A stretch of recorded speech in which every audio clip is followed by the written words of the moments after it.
Madame, mademoiselle, monsieur, merci de nous accueillir chez vous pour cette nouvelle émission Place Publique. Aujourd'hui, avec Claude Vautrin, nous recevons Jackie Pierre, sénateur des Vosges. Vous êtes membre de la Commission des affaires économiques.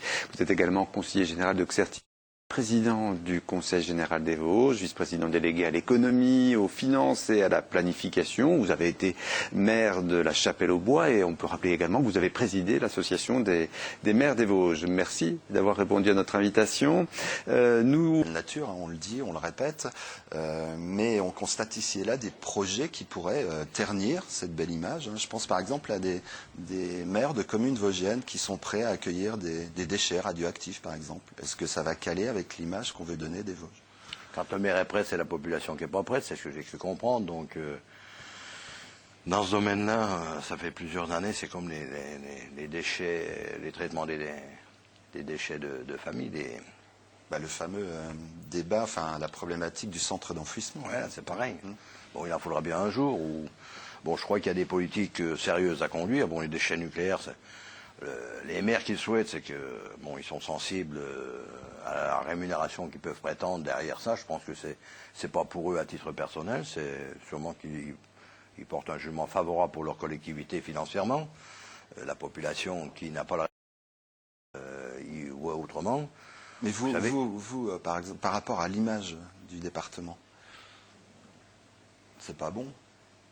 C'est pas bon, mais quand on se servira d'énergie atomique pour faire tourner des moteurs aux sources, on acceptera bien. Donc c'est sûr que c'est pas bon, mais on profite quand même de cette électricité qui nous est bien produite par ça. On est tous des Français, il doit y avoir une solidarité, que ce soit en Haute-Marne ou dans les Vosges. Ça sera forcément un village qui sera marqué peut-être par ça, mais je crois que ça n'en doit pas condamner le reste. Vous savez, il y a 50 ans, il n'y avait pas de pile électrique. Aujourd'hui, il y en a dans tous les tiroirs des ménages, etc. Franchement, si on a, et il n'y a pas d'autre solution de développer l'énergie que le nucléaire, il y a plein d'autres solutions qui vont faire 15, 18, 20% selon les objectifs du Grenelle, même 23%, je crois. Mais les 80 gros pourcents, ils seront amenés par de l'énergie atomique, avec un peu de pétrole. Mais le pétrole, on sait que le terme arrive, plus ou moins vite en fonction des consommations et de la demande qui va être faite. C'est sûr qu'un village qui sera... Je pense que là aussi, nos habitants ont probablement tort de mettre des pancartes partout, parce que ça, c'est la plus mauvaise des images que l'on puisse faire dans un département. Les villages qui refusent tout, pancartes non à la décharge, non à la décharge. Ils pensent défendre leurs intérêts de façon immédiate. Mais je pense qu'avec cet affichage, on doit sacrifier un certain nombre d'autres choses et de bonnes relations.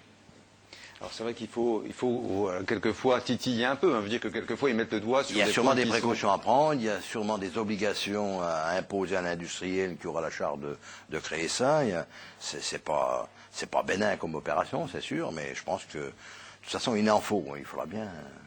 Mais c'est justement à partir du moment où on parle d'enfouissement, où on parle de décharge, d'enfouissement aussi de déchets nucléaires, qu'on se rend compte aussi qu'on a besoin de cette énergie nucléaire et dire qu'il faut bien qu'elle se produise quelque part. Si ceux qui manifestent contre s'en passaient, ça irait beaucoup mieux, on aurait beaucoup moins de besoin, mais c'est pas le cas. Bon, je dis ça, c'est une boutade, mais il faut bien assumer ce que l'on a besoin, y compris les déchets par rapport aux services rendus. Par l'électricité, par exemple, quand on pense que les innombrables services ça peut rendre.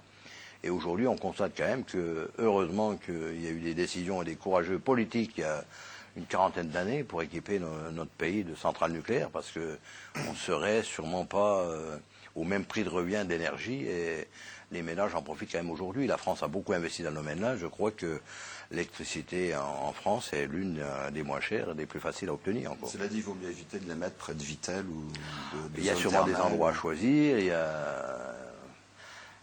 Notre territoire bénéficie sûrement de possibilités de camouflage, entre guillemets, et il y a sûrement des secteurs à trouver.